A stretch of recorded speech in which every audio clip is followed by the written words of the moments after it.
घरेलू गैस सिलेंडरों के दुरुपयोग पर सख्ती, 7 सिलेंडर जब्त। धौलपुर न्यूज। राज्य सरकार के निर्देश पर घरेलू गैस सिलेंडरों के दुरुपयोग एवं कालाबाजारी की रोकथाम हेतु संचालित विशेष अभियान के अंतर्गत आज धौलपुर जिले में जिला रसद कार्यालय की टीम द्वारा सघन जांच अभियान चलाया गया। इस दौरान 4 व्यावसायिक प्रतिष्ठानों की जांच कर अनियमितता पाए जाने पर 7 घरेलू गैस सिलेंडर जब्त किए गए। जिला रसद अधिकारी मनी खींची ने बताया कि जगदीश तिराहा स्थित शिवम मिष्ठान भंडार से 5 घरेलू गैस सिलेंडर तथा न्यू अग्रवाल मिष्ठान भंडार से 2 घरेलू गैस सिलेंडर जब्त किए गए, जिनका उपयोग व्यावसायिक कार्य में किया जा रहा था। दोनों प्रतिष्ठानों के विरुद्ध आवश्यक वस्तु अधिनियम के तहत नियमानुसार कार्रवाई की जा रही है।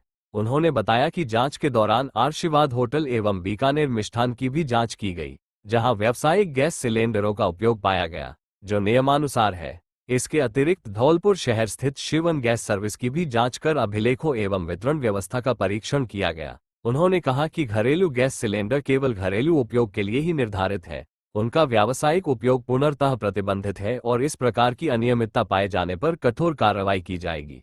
उन्होंने व्यापारियों से नियमों का पालन करने की अपील करते हुए कहा कि अभियान आगे भी निरंतर जारी रहेगा। इस कार्रवाई में प्रवर्तन अधिकारी गजेंद्र बाबू शर्मा, प्रवर्तन निरीक्षक जितेंद्र गोठवाल भी शामिल रहे। सरमथुरा में करौली बस स्टैंड के पास जर्क दिखा, ग्रामीणों में दहशत, वन विभाग की टीम तलाश में जुटी, बच्चों के साथ होने की भी आशंका। सरमथुरा न्यूज। कस्बे के करौली बस स्टैंड के पास मंगलवार सुबह एक जर्क हाइना दिखाई देने से इलाके में दहशत फैल गई। अचानक सड़क पर जंगली जानवर के दिखने से लोग सहम गए। वहीं स्कूल जा रहे बच्चे घबराकर आसपास के घरों में छिप गए। स्थानीय निवासी शुभम सिंह जादौन उर्फ छोटू ने बताया कि सुबह जब वह घर से बाहर निकले तो बस स्टैंड के पास सड़क पर एक जर्क खड़ा दिखाई दिया। जानवर को देखते ही वहां अफरा तफरी मच गई। बच्चों और राहगीरों ने सुरक्षित स्थानों की ओर भागकर खुद को बचाया। घटना की सूचना तुरंत वन विभाग को दी गई। सूचना मिलते ही वनकर्मी मौके पर पहुंचे, लेकिन तब तक जर्क पास ही स्थित एक घेर बाड़े में घुस चुका था। घेर में घने पेड़ और झाड़ियां होने के कारण वन विभाग की टीम को तलाश में काफी मशक्कत करनी पड़ रही है। देर शाम तक भी जर्क का स्पष्ट पता नहीं चल सका था। कुछ ग्रामीणों का दावा है कि जर्क के साथ उसके 2 शावक भी दिखाई दिए थे, जिससे लोगों की चिंता और बढ़ गई है।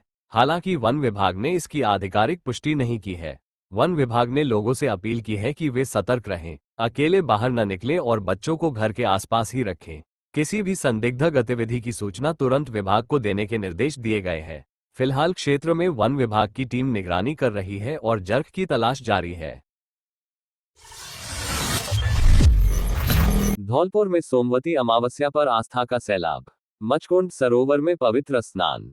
जिला अस्पताल में 12 वर्षों से निरंतर सेवा। धौलपुर न्यूज। सोमवती अमावस्या के अवसर पर तीर्थराज मचकुंड सरोवर पर सोमवार तड़के से ही श्रद्धालुओं का सैलाब उमड़ पड़ा। आस्था, श्रद्धा और सेवा भावना के अनूठे संगम ने पूरे शहर को धार्मिक रंग में रंग दिया। हजारों श्रद्धालुओं ने पवित्र सरोवर में डुबकी लगाकर परिवार की सुख समृद्धि और पितरों के मोक्ष की कामना की। तड़के 4 बजे से लगी श्रद्धालुओं की कतार। सुबह 4 बजे से ही श्रद्धालु सरोवर तट पर पहुंचने लगे। हर हर महादेव और धार्मिक भजनों की गूंज के बीच श्रद्धालुओं ने विधि विधान से स्नान किया। स्नान के बाद श्रद्धालुओं ने सरोवर की परिक्रमा कर पूजा अर्चना और दान पुण्य किया। पूरे क्षेत्र में मेले जैसा दृश्य बना रहा। प्रशासन की ओर से सुरक्षा और यातायात व्यवस्था के विशेष इंतजाम किए गए थे। पुलिस बल और स्वयंसेवक भीड़ को व्यवस्थित करने में जुटे रहे। भंडारों में उमड़ी भीड़ सेवा की मिसाल। विभिन्न सामाजिक संगठनों और समाजसेवियों द्वारा जगह जगह भंडारों का आयोजन किया गया। श्रद्धालुओं ने प्रसादी ग्रहण कर पुण्य लाभ अर्जित किया। इसी बीच शहर के जिला अस्पताल में भी सेवा भावना की अनूठी तस्वीर देखने को मिली। जिला अस्पताल में 12 वर्षों से निरंतर सेवा। अमावस्या भोजन कमेटी के सदस्यों ने जिला अस्पताल के विभिन्न वार्डों में पहुंचकर मरीजों और उनके परिजनों को भोजन के पैकेट वितरित किए। दूर दराज से आए परिजनों के लिए यह पहल बड़ी राहत साबित हुई। कमेटी के सदस्य मनीष कुमार सिंगला ने बताया कि यह सेवा कार्य पिछले लगभग 12 वर्षों से लगातार जारी है। हर अमावस्या पर अस्पतालों में भोजन वितरण किया जाता है। उन्होंने बताया कि कमेटी में 80 से अधिक सक्रिय सदस्य जुड़े हैं, जो भोजन तैयार करने से लेकर वितरण तक की पूरी जिम्मेदारी आपसी सहयोग से निभाते हैं। आस्था और मानवता का संगम। एक ओर जहां मचकुंड सरोवर में श्रद्धालु आस्था की डुबकी लगाकर आध्यात्मिक शांति की अनुभूति कर रहे थे, वहीं दूसरी ओर अस्पताल में जरूरतमंदों की सेवा कर मानवता का संदेश दिया जा रहा था। धार्मिक आस्था और सामाजिक सेवा का ये संगम धौलपुर में समरसता, सहयोग और संवेदनशीलता की मिसाल बनकर सामने आया। बाड़ी में बीच बाजार युवक पर लाठी डंडों से हमला। पारिवारिक रंजिश में 10-12 लोगों ने घेरा, सिर में गंभीर चोट। धौलपुर राफा कंचनपुर बाड़ी न्यूज।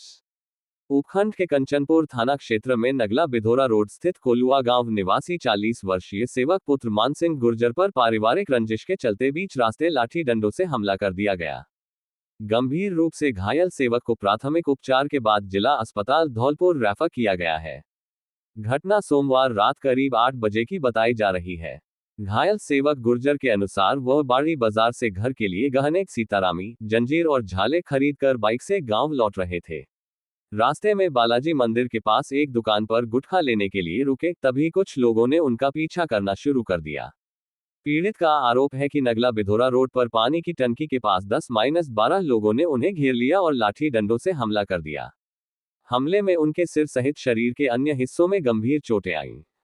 सेवक ने आरोप लगाया कि हमलावर उनके पास मौजूद गहने छीनकर फरार हो गए। घटना के बाद किसी तरह परिजनों को सूचना दी गई। परिजन घायल को बाड़ी सामान्य अस्पताल लेकर पहुंचे। वहां तैनात चिकित्सक डॉक्टर आनंद वर्मा ने बताया कि घायल के सिर में गंभीर चोट होने के कारण प्राथमिक उपचार के बाद उसे जिला अस्पताल धौलपुर रेफर किया गया। थाना प्रभारी रामकिशन यादव ने बताया कि कोलुआ गांव में एक ही परिवार के बीच पुराना विवाद चल रहा है, जिसके चलते यह मारपीट हुई है। गहने लूट की बात संदिग्ध प्रतीत हो रही है और पुलिस पूरे मामले की गहनता से जांच कर रही है। पुलिस ने प्रकरण दर्ज कर आरोपियों की तलाश शुरू कर दी है। धौलपुर में ट्रैफिक पुलिस का सख्त अभियान, ऑटो और सवारी वाहनों के काटे चालान, ओवरलोडिंग, अवैध पार्किंग और दस्तावेजों की कमी पर कार्रवाई। प्रमुख चौराहों पर सघन चेकिंग। धौलपुर न्यूज। शहर की बिगड़ती यातायात व्यवस्था और बढ़ते जाम को लेकर ट्रैफिक पुलिस ने सोमवार को विशेष अभियान चलाकर ऑटो और अन्य सवारी वाहनों के खिलाफ सख्त कार्रवाई की। अभियान का नेतृत्व ट्रैफिक इंचार्ज बलविंदर सिंह ने किया। सूत्रों के अनुसार मुख्य बाजार, बस स्टैंड, घंटाघर और अन्य भीड़भाड़ वाले इलाकों में लंबे समय से अव्यवस्थित पार्किंग और ओवरलोडिंग की शिकायतें मिल रही थीं। इसी के मद्देनजर पुलिस ने अचानक सघन चेकिंग अभियान शुरू किया। ओवरलोडिंग पर सख्ती, मौके पर चालान। अभियान के दौरान क्षमता से अधिक सवारी बैठाने वाले ऑटो चालकों, बिना परमिट संचालित हो रहे वाहनों और नियमों का उल्लंघन करने वालों के चालान काटे गए। कई वाहनों के कागजात, ड्राइविंग लाइसेंस, आरसी, फिटनेस और बीमा की भी मौके पर जांच की गई। दस्तावेज अधूरे पाए जाने पर जुर्माना लगाया गया। अव्यवस्थित पार्किंग से जाम। ट्रैफिक इंचार्ज बलविंदर सिंह ने बताया कि शहर के प्रमुख बाजारों में बेतरतीब खड़े वाहनों के कारण अक्सर जाम की स्थिति बन जाती है, जिससे आम नागरिकों को भारी परेशानी का सामना करना पड़ता है। उन्होंने कहा कि यातायात व्यवस्था को सुचारू रखना पुलिस की प्राथमिक जिम्मेदारी है और इसमें किसी प्रकार की लापरवाही बर्दाश्त नहीं की जाएगी। समझाइश के साथ चेतावनी। कार्रवाई के दौरान कई चालकों को नियमों की जानकारी देते हुए भविष्य में उल्लंघन न करने की सख्त चेतावनी भी दी गई। पुलिस ने स्पष्ट किया कि यह अभियान एक दिन की कार्रवाई नहीं, बल्कि निरंतर चलने वाली प्रक्रिया है। पुलिस प्रशासन ने वाहन चालकों से अपील की है कि वे निर्धारित स्थानों पर ही वाहन पार्क करें, ओवरलोडिंग से बचें और सभी आवश्यक दस्तावेज साथ रखें, अन्यथा आगे भी सख्त कार्रवाई जारी रहेगी। शहर में ट्रैफिक व्यवस्था सुधारने की दिशा में पुलिस की यह कार्रवाई आने वाले दिनों में और तेज होने के संकेत। राजाखेड़ा में नाबालिग बच्ची लापता, 11 दिन बाद भी सुराग नहीं, परिजन रोज काट रहे थाने के चक्कर, एसपी से लगाई गुहार। राजाखेड़ा न्यूज। क्षेत्र के एक गांव से नाबालिग बच्ची को कथित रूप से भगाकर ले जाने का मामला सामने आया है। घटना के 11 दिन बीत जाने के बावजूद बच्ची का कोई सुराग नहीं लगने से परिजनों का रो रोकर बुरा हाल है। परिजन लगातार थाना और अधिकारियों के चक्कर लगा रहे हैं। परिजनों ने 7 फरवरी 2026 को थाना राजाखेड़ा में लिखित तहरीर दी थी। इस पर पुलिस ने 9 फरवरी 2026 को मुकदमा संख्या 31/2026 दर्ज किया। रिपोर्ट में गांव के ही 2 व्यक्तियों को नामजद किया गया है। परिजनों का आरोप है कि 5 फरवरी 2026 की रात जब परिवार शादी समारोह में गया हुआ था, तभी आरोपित नाबालिग बच्ची को घर से ले गए। उनके अनुसार बच्ची के साथ घर से करीब 3.5 तोला सोने का कॉलर, 2 सोने की अंगूठियां, लगभग 250 ग्राम चांदी की पायल, करीब 450 ग्राम चांदी की करधनी और ओप्पो कंपनी का मोबाइल फोन जियो सिम नंबर सहित भी ले जाया गया। परिवार ने बच्ची के साथ किसी अनहोनी की आशंका भी जताई है। उनका कहना है कि नामजद आरोपियों के परिजन भी घर छोड़कर गायब हैं, जिससे संदेह और गहरा गया है। मामले में कार्रवाई की मांग को लेकर 16 फरवरी 2026 को परिजनों ने पुलिस अधीक्षक धौलपुर को भी प्रार्थना पत्र देकर बच्ची की शीघ्र बरामदगी की गुहार लगाई है। पुलिस का कहना है कि प्रकरण दर्ज कर जांच की जा रही है और बच्ची की तलाश के प्रयास जारी हैं। वहीं परिजनों ने प्रशासन से जल्द नाबालिग को दस्तयाब करने की मांग की है। जनगणना 2027 को लेकर धौलपुर में 2 दिवसीय प्रशिक्षण शुरू। मकान सूचीकरण व मकान गणना कार्य 1 मई से डिजिटल ऐप व पोर्टल से होगी निगरानी। धौलपुर न्यूज। आगामी जनगणना 2027 के प्रथम चरण की तैयारियों के तहत धौलपुर में जिला एवं चार्ज अधिकारियों का 2 दिवसीय गहन प्रशिक्षण कार्यक्रम जिला कलेक्ट्रेट सभाकक्ष में प्रारंभ हुआ। प्रशिक्षण का उद्देश्य मकान सूचीकरण एवं मकान गणना कार्य को सफल, पारदर्शी और त्रुटिरहित रूप से संपन्न कराना है। प्रशिक्षण कार्यक्रम की अध्यक्षता जिला कलेक्टर श्रीनिधि बी.टी. ने की। उन्होंने अधिकारियों को निर्देश दिए कि जनगणना कार्य को पूरी गंभीरता, सटीकता और समयबद्धता के साथ पूरा किया जाए, ताकि जिले के विकास की भावी योजनाओं के लिए विश्वसनीय आंकड़े उपलब्ध हो सकें। जानकारी के अनुसार प्रथम चरण में मकान सूचीकरण एवं मकान गणना का कार्य 1 मई से 15 मई तथा 16 मई से 14 जून तक 2 चरणों में किया जाएगा। जनगणना कार्य निदेशालय से नियुक्त राज्य स्तरीय प्रशिक्षक विजय गर्ग एवं हिमांशु गोयल ने चार्ज अधिकारियों को बताया कि संपूर्ण जनगणना प्रक्रिया का प्रबंधन एवं मॉनिटरिंग सीएमएमएस पोर्टल के माध्यम से की जाएगी। सैटेलाइट इमेजरी के आधार पर ब्लॉकों का सीमा निर्धारण एचएलबीसी पोर्टल से किया जाएगा। साथ ही आंकड़ों के संग्रहण, सत्यापन एवं अपलोडिंग के लिए डिजिटल ऐप का उपयोग किया जाएगा। प्रशिक्षण कार्यक्रम में एडीएम हरिराम मीना, एसडीएम धौलपुर कर्मवीर सिंह, उपजिला जनगणना अधिकारी एवं उपनिदेशक आर्थिक एवं सांख्यिकी विभाग राजेश कुमार सहित जिला जनगणना सेल के समस्त कार्मिक एवं चार्ज स्तर, तहसील, नगर परिषद, नगरपालिका के प्रशिक्षणार्थी उपस्थित रहे। अधिकारियों ने बताया कि यह प्रशिक्षण आगामी जनगणना कार्य की सफलता की दृष्टि से अत्यंत महत्वपूर्ण है, जिससे जमीनी स्तर पर कार्य करने वाले कर्मचारियों को प्रक्रिया, तकनीकी उपकरणों और डिजिटल प्रणाली की पूरी जानकारी मिल सके।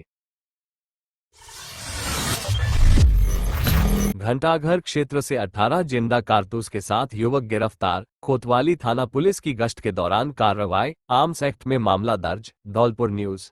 कोतवाली थाना पुलिस ने शहर के घंटाघर क्षेत्र में गश्त के दौरान एक युवक को 18 जिंदा कारतूस के साथ गिरफ्तार किया है। आरोपी के खिलाफ आर्म्स एक्ट की धाराओं में मामला दर्ज कर जांच शुरू कर दी गई है। थाना प्रभारी वीरेंद्र मीणा ने बताया कि एसआई भरत सिंह अपनी टीम के साथ हरदेव नगर व जगन टॉकीज क्षेत्र में गश्त कर रहे थे। इसी दौरान वाटरवर्क्स के पास मुखबिर से सूचना मिली कि घंटाघर के समीप एक व्यक्ति अवैध कारतूस लेकर खड़ा है। सूचना मिलते ही पुलिस टीम मौके पर पहुंची। घंटाघर के पास एक संदिग्ध युवक पुलिस वाहन को देखकर आगे बढ़ने लगा, जिस पर संदेह होने पर उसे रोककर पूछताछ की गई और थाने लाया गया। पूछताछ में उसने अपना नाम अमित कुमार 30 पुत्र जगन्नाथ सिंह निवासी प्रताप कॉलोनी, मुरैना, मध्य प्रदेश बताया। तलाशी के दौरान उसकी पैंट की दाहिनी जेब से एक पस बरामद हुआ, जिसमें 0.315 बोर के 18 जिंदा कारतूस मिले। आरोपी ने मुरैना के जिला मजिस्ट्रेट द्वारा जारी लाइसेंस संख्या 30/2023 प्रस्तुत किया। जांच में पाया गया कि उक्त लाइसेंस केवल मध्य प्रदेश राज्य तक ही वैध है तथा अन्य राज्य में कारतूस ले जाने की अनुमति नहीं है। प्रथम दृष्टया मामला आर्म्स एक्ट की धारा 3/30 के तहत अपराध पाया गया। बरामद कारतूसों को विधिवत जब्त कर सील किया गया तथा पूरी कार्रवाई की वीडियोग्राफी भी कराई गई। आरोपी को गिरफ्तार कर हवालात में बंद कर दिया गया है। मामले की जांच एसआई रामकेश को सौंपी गई है। पुलिस आरोपी से आगे की पूछताछ कर रही है। धौलपुर में 2026 के लिए 2 स्थानीय अवकाश घोषित। हनुमान जयंती व देवछठ मचकुंड मेला पर रहेगी छुट्टी। धौलपुर न्यूज। जिला कलेक्टर कार्यालय ने वर्ष 2026 के लिए 2 स्थानीय अवकाश घोषित किए हैं। जिला कलेक्टर श्रीनिधि बी.टी. ने सामान्य प्रशासन विभाग जयपुर द्वारा प्रदत्त शक्तियों का प्रयोग करते हुए इस संबंध में आदेश जारी किए हैं। जारी आदेश के अनुसार पहला स्थानीय अवकाश हनुमान जयंती के अवसर पर 2 अप्रैल 2026 गुरुवार को रहेगा। इस दिन जिले के सभी राजकीय कार्यालयों, शिक्षण संस्थानों एवं अन्य शासकीय संस्थाओं में अवकाश रहेगा। हनुमान जयंती पर जिले भर के मंदिरों में विशेष पूजा अर्चना एवं धार्मिक कार्यक्रम आयोजित किए जाते हैं। दूसरा स्थानीय अवकाश देवछठ मचकुंड मेला के अवसर पर 17 सितंबर 2026 गुरुवार को घोषित किया गया है। देवछठ पर्व पर ऐतिहासिक मचकुंड क्षेत्र में विशाल मेले का आयोजन होता है, जिसमें जिले सहित आसपास के क्षेत्रों से बड़ी संख्या में श्रद्धालु भाग लेते हैं। प्रशासन द्वारा मेले के दौरान सुरक्षा, यातायात व्यवस्था एवं अन्य आवश्यक व्यवस्थाओं को सुचारू बनाए रखने के लिए विशेष इंतजाम किए जाते हैं। स्थानीय अवकाश की घोषणा से श्रद्धालुओं को धार्मिक अनुष्ठानों और मेले में भाग लेने में सुविधा मिलेगी। जिला प्रशासन ने स्पष्ट किया है कि घोषित स्थानीय अवकाश जिले के सभी राजकीय कार्यालयों, शिक्षण संस्थानों एवं अन्य शासकीय संस्थाओं पर लागू होंगे। हालांकि आवश्यक सेवाएं पूर्ववत संचालित रहेंगी। संबंधित विभागों को आदेश की पालना सुनिश्चित करने के निर्देश भी जारी किए गए हैं। बागेश्वर धाम में 300 बेटियों का सामूहिक विवाह 7वीं बार बना मिसाल। अब तक 1675 कन्याओं के हाथ पीले, हर दुल्हन को गृहस्थी का सामान और 30 रुपए हजार की एफडी। जनहित में अनोखी पहल। छतरपुर मध्य प्रदेश न्यूज। सामाजिक सरोकार और जनकल्याण की मिसाल पेश करते हुए बागेश्वर धाम में 300 बेटियों का सामूहिक विवाह संपन्न कराया गया। इस आयोजन के साथ ही बागेश्वर धाम देश का ऐसा पहला मंदिर बन गया है जिसने 7वीं बार इतनी बड़ी संख्या में कन्याओं का विवाह कराया है। अब तक यहां कुल 1675 बेटियों के हाथ पीले किए जा चुके हैं। आयोजन का नेतृत्व धाम के पीठाधीश्वर धीरेन्द्र कृष्ण शास्त्री बाबा बागेश्वर ने किया। उन्होंने बताया कि इस सामूहिक विवाह समारोह का उद्देश्य आर्थिक रूप से कमजोर परिवारों की बेटियों को सम्मानपूर्वक विवाह संस्कार उपलब्ध कराना है। हर बेटी को मिला गृहस्थी का संपूर्ण सामान। विवाह समारोह में प्रत्येक नवविवाहित जोड़े को गृहस्थी बसाने के लिए आवश्यक सामग्री प्रदान की गई। इसमें सोफा सेट, पलंग, एलईडी टीवी, सोने की नाक की कील, चांदी की पायल और बिछिया शामिल है। साथ ही परिवार के नाम 30,000 रुपए की फिक्स्ड डिपॉजिट एफडी भी दी गई ताकि नवदंपति को आर्थिक संबल मिल सके। बाबा बागेश्वर ने कहा, जिन परिवारों के पास पहनने को कपड़े तक नहीं है, उनके लिए यह सहयोग किसी वरदान से कम नहीं है। हमारा प्रयास है कि कोई भी बेटी केवल आर्थिक अभाव के कारण विवाह से वंचित न रहे। हजारों लोगों की मौजूदगी में वैदिक रीति से संपन्न हुए फेरे। सामूहिक विवाह समारोह वैदिक मंत्रोच्चार और धार्मिक अनुष्ठानों के साथ संपन्न हुआ। देश के विभिन्न हिस्सों से आए श्रद्धालुओं और सामाजिक कार्यकर्ताओं ने इस पुनीत कार्य में भाग लिया। आयोजन स्थल पर भव्य पंडाल, भोजन व्यवस्था और सुरक्षा के विशेष इंतजाम किए गए थे। समाज के लिए प्रेरणा। विशेषज्ञों का मानना है कि सामूहिक विवाह जैसे आयोजन दहेज प्रथा और विवाह में होने वाले अनावश्यक खर्च पर अंकुश लगाने की दिशा में सकारात्मक कदम है। इससे गरीब परिवारों को सामाजिक सम्मान के साथ बेटी का विवाह करने का अवसर मिलता है। बागेश्वर धाम की यह पहल जनहित में एक प्रेरणादायी उदाहरण बनकर सामने आई है, जो समाज में सहयोग, समरसता और सेवा भाव को मजबूत करती है।